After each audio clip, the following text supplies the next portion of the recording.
Hello, readers. This is Dr. Sagar Pandya over here, and welcome to Booknerds community. We regularly review a lot of books for you, and I'm sure you are all enjoying that.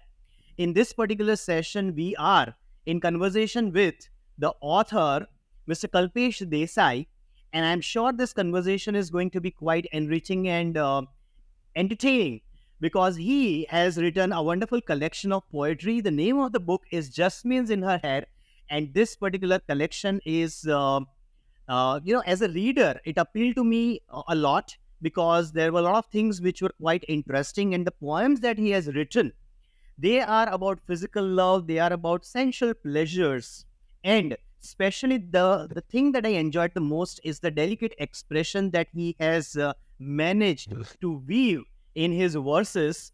And I would like to call it the verses of passion and desire, because when you will pick up this book, when you'll start reading this book, you will also feel the same way. And as I said, that we are in conversation with the author himself, who has you know uh, tried to give you the fragrance of jasmines in her hair that he must have experienced long back. And we will definitely figure out when he did that and how exactly he came up with this idea. The poems in this collections are beautiful. And uh, I would like to once again welcome the author over here, Kalpesh Desai. Should we begin? Thank you, Dr. Sagar Pandya, for having me. Okay, so I would like to tell my readers a little bit about Kalpesh Desai. He is currently the CEO, and he was in 2020 announced as the one of the best CEOs of our country, and he is also an entrepreneur.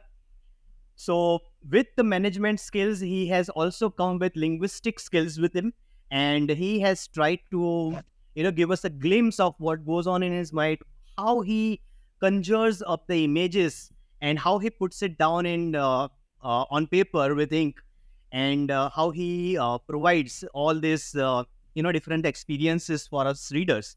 So the first question that I would like to know from you is that are your poems some way of complaint or regret? Because when I read them, there were a lot of things that I felt where some hidden desires are there, some apprehensions and some doubts are there.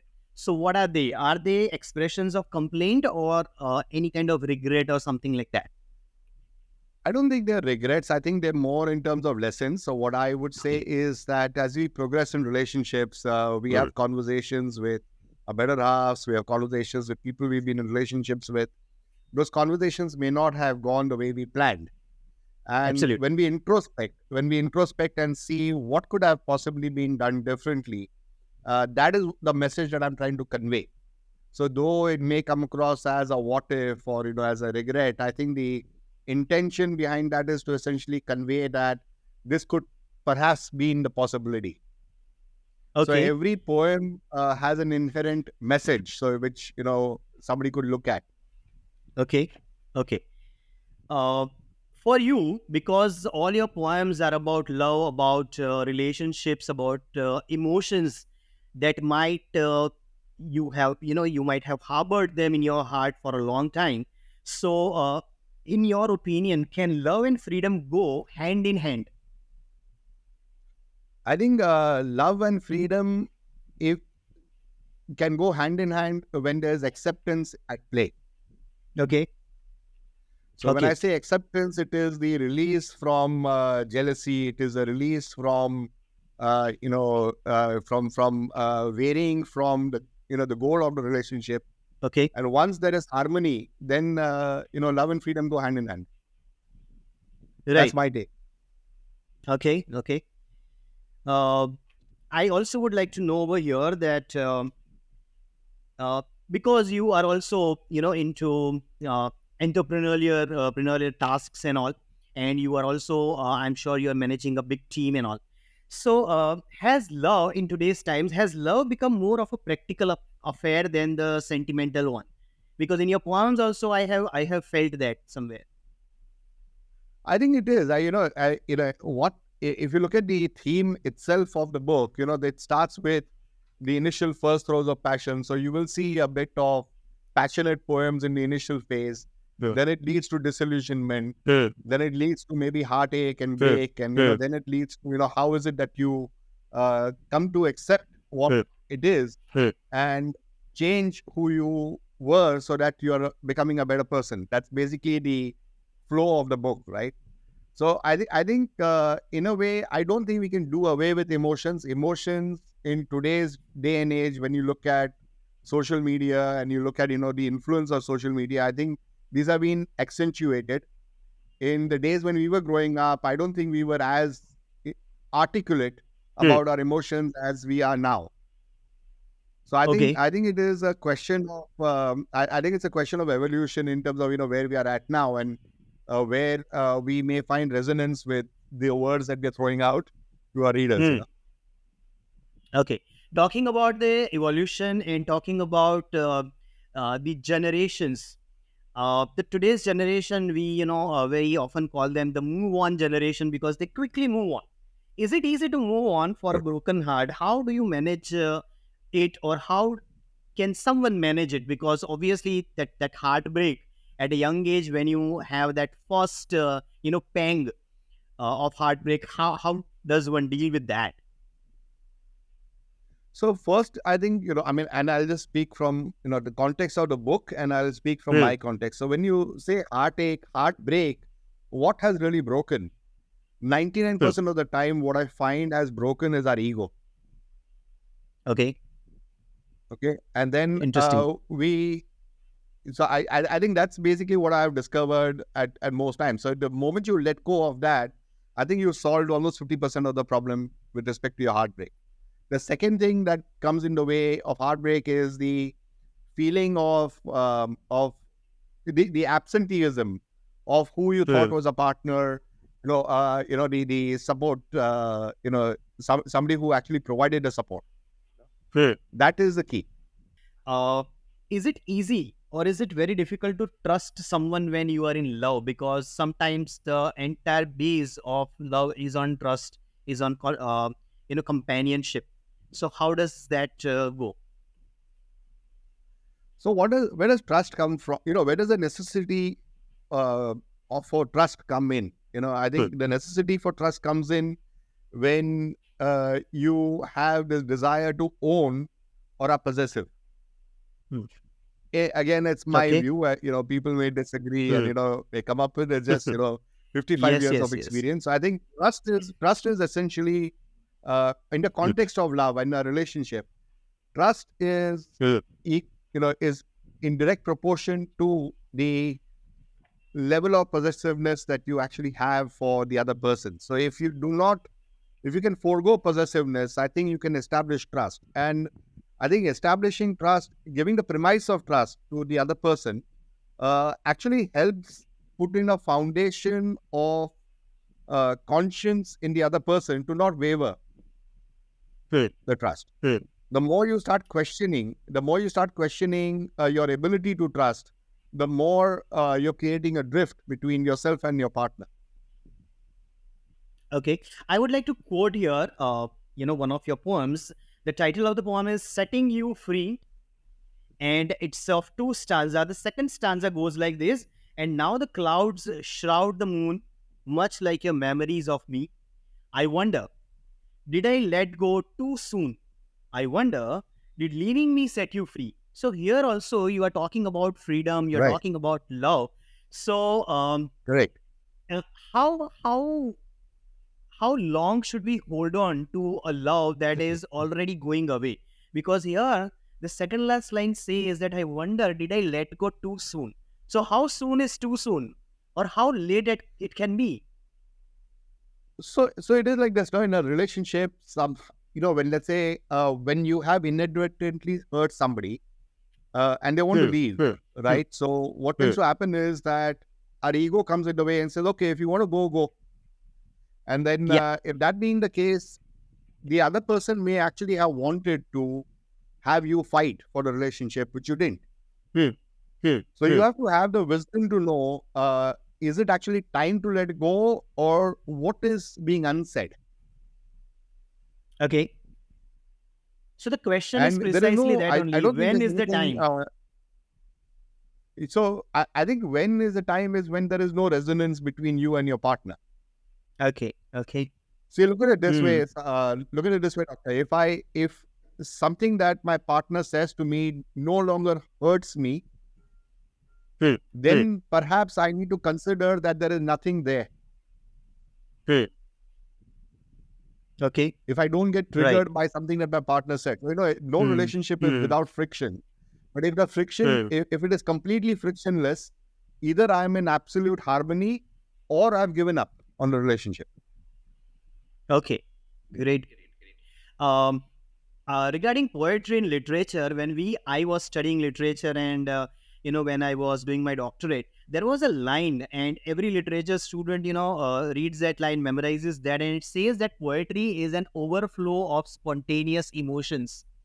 When you are writing a poem, is it a spontaneous emotion, or you harbor that emotion in your heart, you think about that, and then you create something that is in verse form? So I've been nurtured to essentially start writing, what I feel and what I think of. Let's say, for example, it could even be a Okay. meeting that I've had in office, something that may not have gone as per Hmm. plan, and I would take notes, come back. One Okay. of the things that I've learned Hmm. very early on was to take a 360-degree view of a conversation. Hmm. So I would write it down. So I would not write poetry spontaneously. I would first Hmm. digest it. I would digest what has happened, the incident that has happened.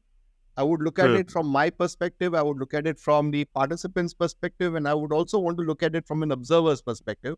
That gives me a Okay. view in terms of, could something have been done differently in that Hmm. conversation or in that Hmm. situation?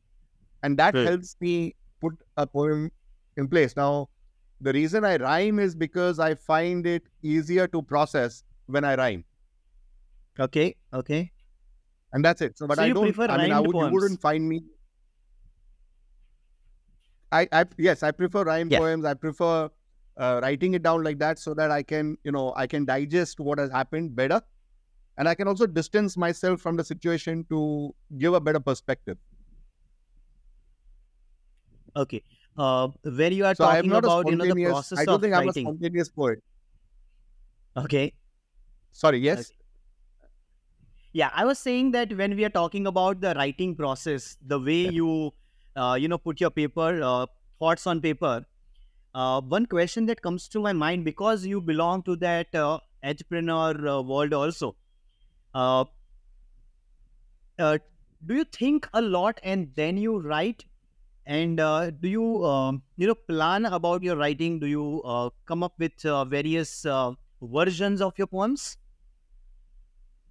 Yes, I do. I mean, I think and I write. So I mean, I would process what has happened and then I would write. I would not spont.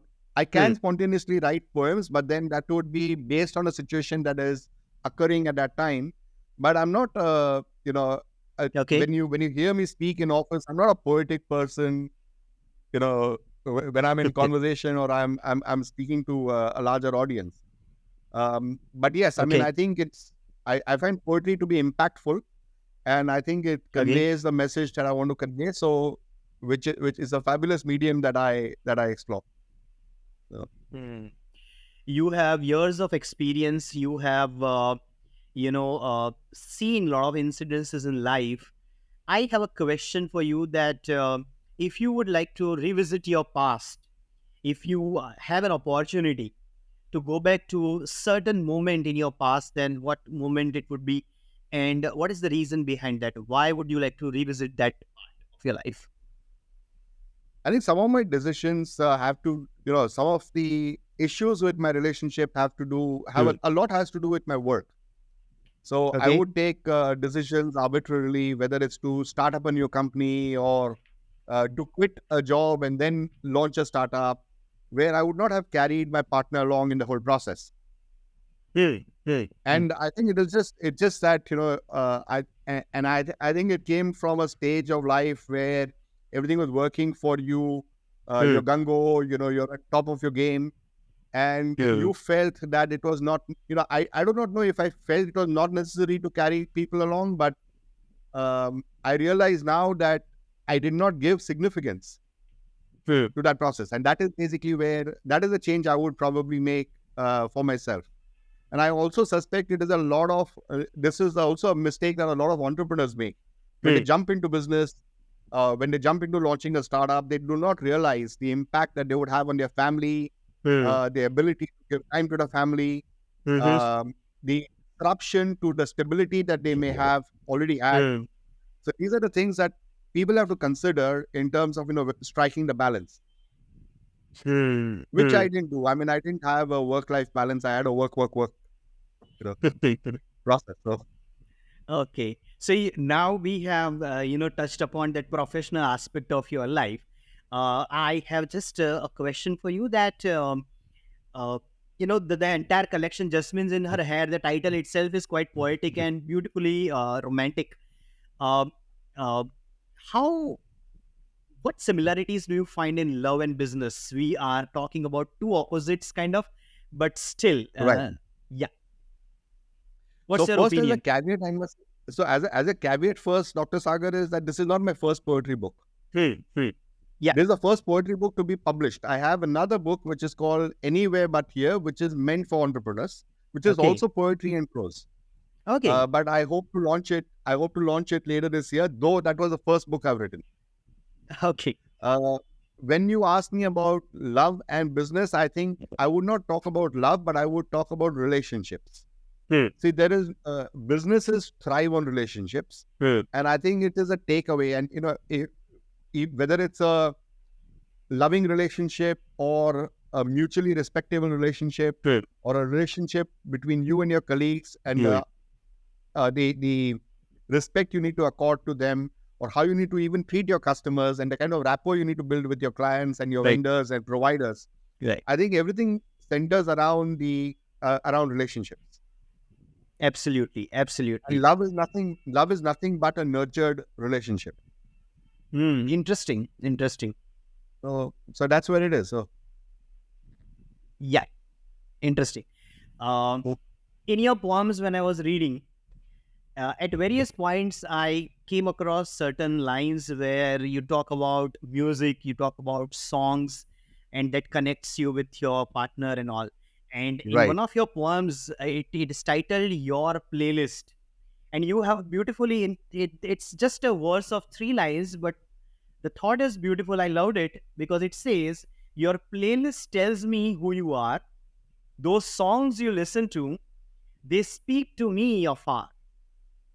So, which one right. is your favorite song, and which song tells me or tells the readers your story of life? 500 miles.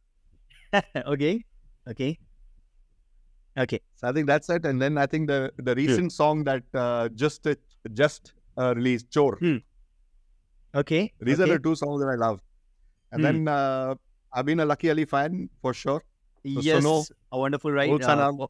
So these are some of my favorites. Okay, okay. Uh, as I said, the title of this poetry book, this collection, is Jasmines in Her Hair. Beautifully romantic title that you have come up with. Why Jasmines? I had a question. Sure. So I think see, we are from South Asia, and in South Asia, especially where we are in India, jasmines are adorned on deities and goddesses. Okay, okay. They're also adorned by our women, right? When and on occasions, and they're a sign of purity and innocence. Okay. So when I look at the essence of revering your partner, that's where Jasmines in Her Hair came in. And if you look at if you look at thematically in Jasmines in Her Hair, the book, you will find, even when you find me talking about a passionate, whether it's a passionate, poem or it is an emotional poem, I don't think you would have found a single verse which would have had any animosity, or you would have found anything negative to be said about the other partner. And Okay. the reflection on that is gratitude. So if I am grateful for their presence, no matter what part of the journey they were with me, then the way I would demonstrate that gratitude is by placing jasmines in her hair. That's the essence of the book. Okay. Great, great, great. Uh, when I was going through the index itself, because my reading is a little, my way of reading is a little different, because first I go through all the topics of the index and I try to figure out how exactly, it progresses. And some of the Right. titles were quite interesting. Some titles, obviously, I started wondering that what would be there as content in this particular poem. And one title that caught my attention was the Lilith, which says that it's a female demon that Right. attacks children and all. Uh, why this title, and what were you thinking when you wrote this particular poem? So I don't know. I think there are two facets to Lilith really. One is, Hmm, if you take the biblical context and you say hmm, that okay, she was driven out of hmm, Eden, hmm, but she, on the other context, is that she was also Adam's first lover, hmm, hmm, hmm, and she was a strong-willed woman hmm, who left hmm. Eden at her own Okay. with her own will. Hmm, That, so as opposed to being cast out. So that's one way of looking at it. So hmm. when I use when I use Lilith in reference, I meant a strong-willed woman, not a demon. Okay, okay. Right, right. So here that freedom part comes into picture, and there is a certain association with that, isn't it? Correct. Hmm. Absolutely So I correct. think in Yeah. yeah, I think in relationship and in love, the core thing that is important is the freedom of the partner, isn't it? Correct. Absolutely correct. Okay, Works right. both ways. I mean, I So, think hmm, it's the ability to say that, listen, hmm, um, relationships are not situations that bind you and put you in chains. But okay, but a good relationship is one that actually gives you the freedom to be who you are. mm-hmm, mm-hmm, right. Okay, so this is where we are coming to the end of this particular session. Thank you for joining us on this insightful journey. Most welcome. I absolutely loved reading Jasmines In Her Hair, this poetry collection of yours. And it's been a privilege to explore the nuances of the work and the stories and the core concepts that you have weaved in. We hope, I am sure, that you also enjoyed this conversation. And the world of Absolutely did. literature Thank is you. vast. There are plenty of opportunities, there are plenty of choices, but what I read, it definitely moved me, touched me, and there were a lot of things that appealed to me as a reader. And I thank you for that, because you wrote something that connected, that resonated, and I somewhere got associated, and the journey that you have weaved in your particular book, it's somewhere connected with mine as well. So thank you for creating a book like this, and I'm sure, and I wish that the first book that you had written, that also would publish sometime very soon, and Good. best of luck for that as well. Thank you so much for your kind words and for having me. Thanks a lot. Thank you very much. Thank you. Thank you. So we are signing off here, Book Nerds community. Thank you very much for being here, and I'm sure you enjoyed this conversation. Thanks a lot.